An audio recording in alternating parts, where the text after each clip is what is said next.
Hi guys, welcome back to my channel. It's your girl Drea Bloom, and I'm coming to you guys with a video a little bit different than what I typically do or what I talk about. This video is geared towards models, so if you model, you're definitely going to listen up to this video.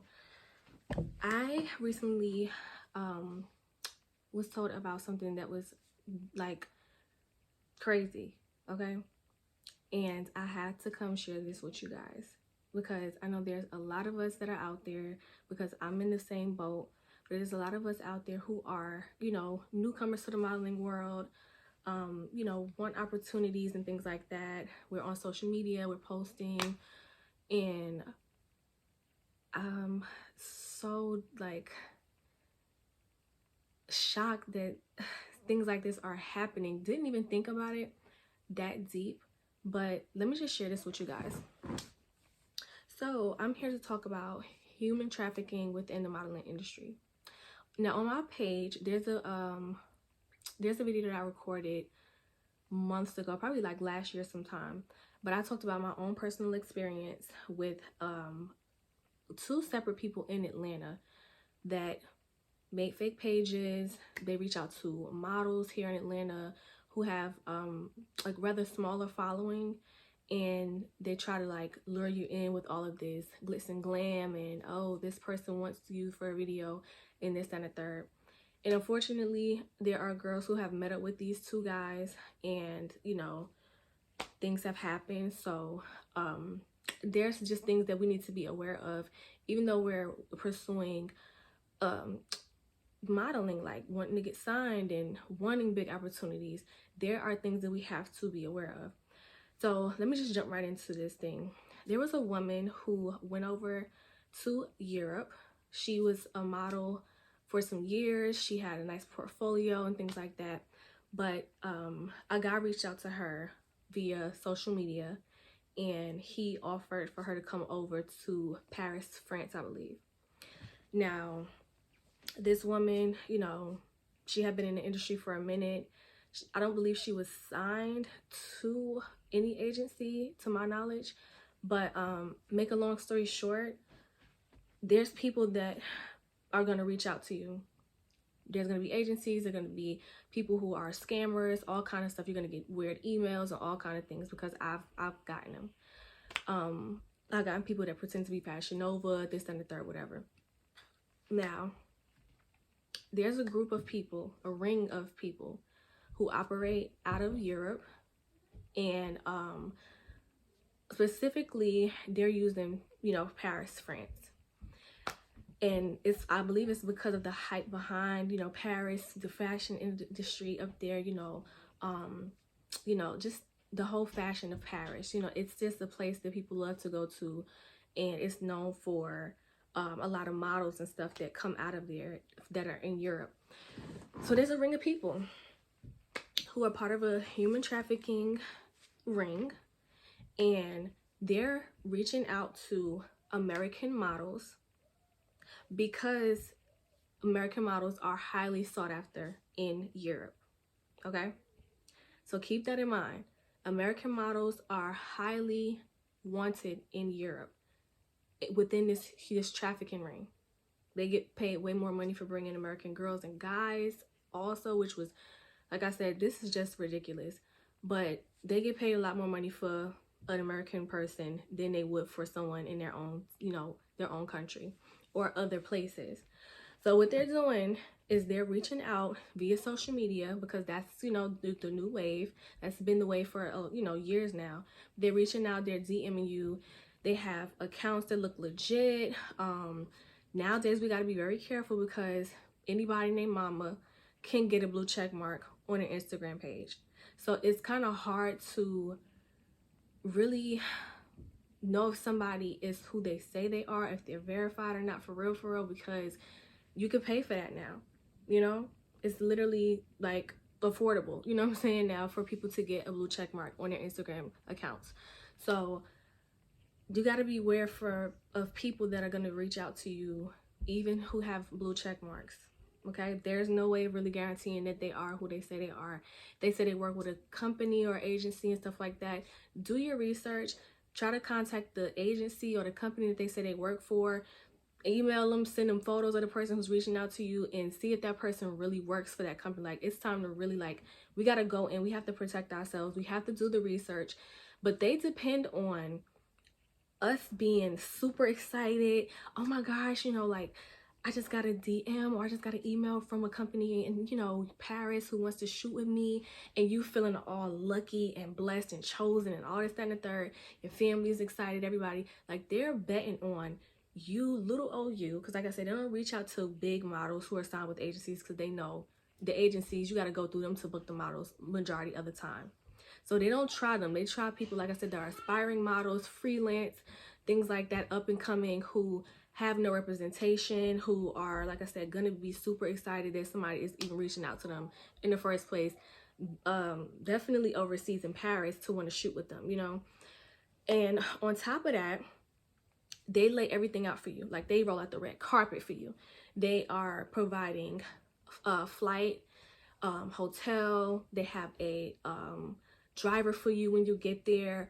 They want you to feel like, you know, this is legit. You've walked into the big leagues. This is your big moment.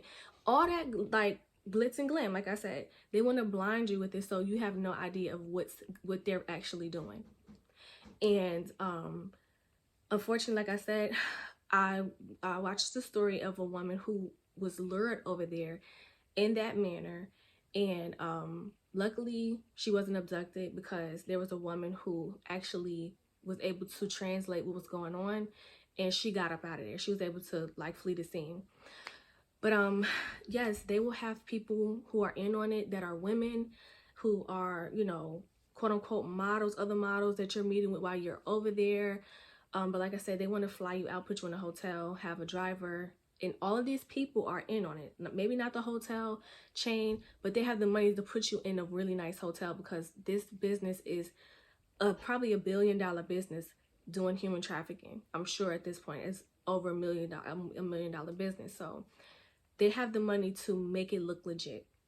They can get the drivers and make you feel like a celebrity and all kinds of stuff, and take you from one event to the next. And meanwhile, the events that they are taking people to, they are bidding events where they're bidding on the models who are coming there and being lured there unknowingly. And you're thinking it's a mixer, and you're mingling with other photographers and other people in the, you know, the fashion world, you know, higher ups. They're putting this in your mind that that's who you're here to see. These are the people in the room. You gotta impress them. You know, this is such a big deal for you to be here. And meanwhile, it's people there looking at you, bidding on you, placing bets like, I'll pay this much for her, I'll pay that. And they're coming over to the person who bought you, your sponsor or whatever, this person who lured you over there, and they're letting them know how much they would pay for you. They're taking pictures of the girls while they're there and sending it to somebody over in Saudi Arabia, like the lady said, because they're buyers for a bigger person. You know, the big person that's actually getting the girls, brought to them, you're not going to see their face. They send shoppers out, buyers out, to bid on women for them and to buy women for them in this trafficking ring. And they want beautiful women, you know, nice bodies and things like that, because it's an operation. So they're preying on nice looking men and women. And like I said, when I found out that they were taking men too, it's not like I didn't know that they trafficked men like that, but it just was shocking. Like, nobody's safe out here. It's not just about women. It's about, if you're a model and you're nice looking, and they like petite people who have a petite shape, okay? So if you're petite, you have a slender build, you're model-esque and stuff like that, they want you. And for men, they prefer, and they're getting men who have more feminine features. So they don't want a guy that has a strong jawline. They want somebody who has more of a smoother face, a smoother bone structure, smaller hands, but it has a nice body, more feminine features, you know what I'm saying? For obvious reasons, because these people that they're getting them from, they want, you know, a lot of the people that are buying these guys are homosexual men. And in their country, it's illegal. but because they have a lot of money, they want to live the lives that they want to live, and they're willing to traffic humans into their countries, you know, and have their way with men. But they want to give the illusion that they're with a woman in a way, so they choose people who look, like I said, more feminine. They choose men that look more feminine. They don't want big, bulky, you know, they don't want super muscular. They want slender builds, like I said, and small noses, you know what I'm saying?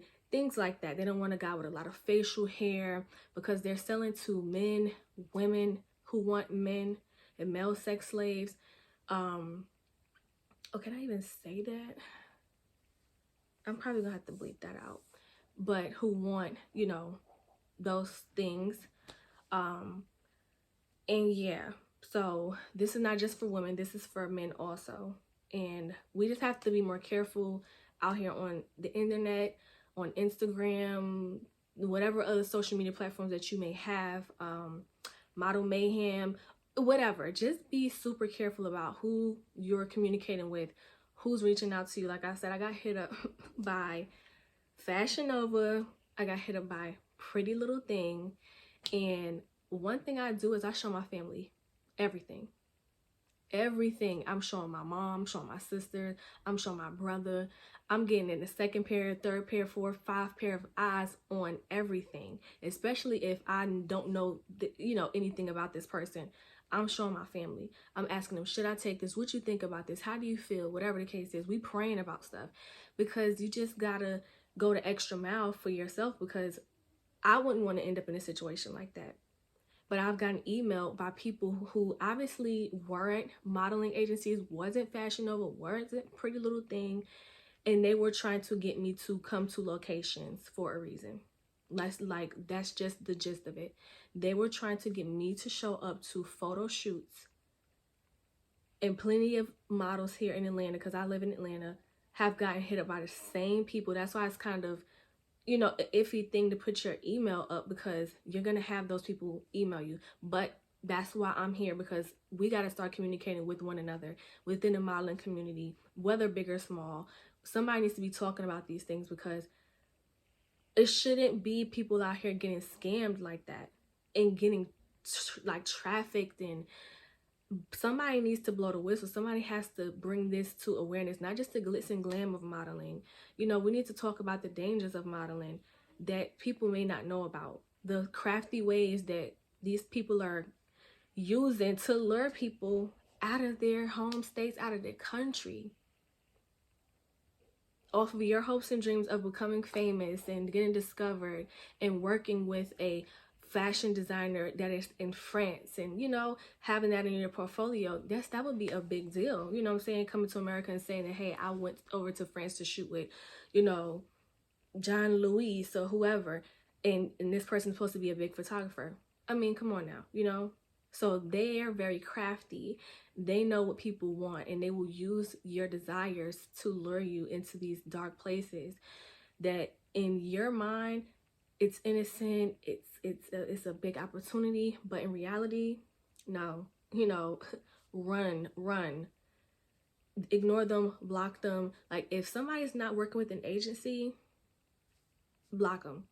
If you go to their followers or in their following, look and see if it matches up. Because people can pay for followers nowadays. They can pay to make it look like whatever they want it to look like. And because it's an operation, it's plenty of people that could comment on it, make it look legit. They can have pictures of girls and guys on their pages saying that they're signed to this agency. And these could be like some random photos that they just took and put on their page. That they, you never know. But I'm not going to be long and drawn out. I just wanted to get this video out there because it was just heavy on me. Just for the fact that, like I said, I've been hit up personally from people who were overseas. And I know this for a fact because I can tell that they were foreigners, but from the way that they messaged me, the format of the letter, the way that they worded stuff, and they would use my friend or something in there, something like, over in America, like, we don't speak like that. But we do know, like, sometimes a lot of foreigners come over here and they use, oh, hey, my friend, or hey, this, or they miss certain words that go within a sentence, they kind of like have a broken English or something. And they were typing like that in certain messages, and it wasn't all professional. They were trying to make it look legit. But I learned, like my sister was telling me, if Fashion Nova is going to send you a email, it's going to be at fashionnova.com. It's going to be at prettylittlething.com. Their email is going to have at their business name.com. Not no at Gmail, fashionnova at gmail.com, fashionnova at prettylittlething.com. And luckily, like I said, my sister saw that, because I was just looking. I'm like, I'm searching and Googling it on YouTube to see, like, is this them? What email do they use? But when she said that, I'm like, you know what, you're right. I checked the website, and I looked and I saw, I'm like, okay, yeah, you're right. Simple stuff like that can go over your head. You know what I'm saying? Small stuff. And I already was kind of like, I don't even post like I'm supposed to. This would be beautiful if they was reaching out to me, but they were offering, like, the money that they were offering, all of that, it didn't make sense, because I know better. I know certain things. You have to be posting a certain amount. Your engagement got to be up. For them to be reaching out to you, you got to be on your job for them to be reaching out to you to pay you to post. So if it looks too good to be true, like they say, sometimes it is. It really is. No matter how bad you want it, don't ever be desperate to the point that you get lured into a situation that you may not be able to get out of. So I'm going to end this video here. As you guys can see, I am wearing blue. I had to put on my blue shadow today, put a little pop of color. Blue, it represents human trafficking, and I just want to bring awareness to it. So I put on my blue to, represent this whole cause. And like I said, we need to bring awareness to this for the modeling community, especially smaller models like myself who are growing, who are, wanting opportunities. Thank you guys for watching this video. I hope it was very informative. I hope you took something from this and this opened your eyes on the modeling community and industry within social media and on the internet. Like and comment and share this video, you guys. Don't forget to hit the subscribe button for more modeling videos and tips and makeup tutorials, because I will be bringing tutorials to my channel. But this video was strictly about bringing awareness to this situation. So like I said, guys, hit the share button, share this video, share this video, share this video, so that we can get this information out there. Can't wait to come back with another video for you guys. Hope you enjoyed it. Love you guys. Bye. Mwah.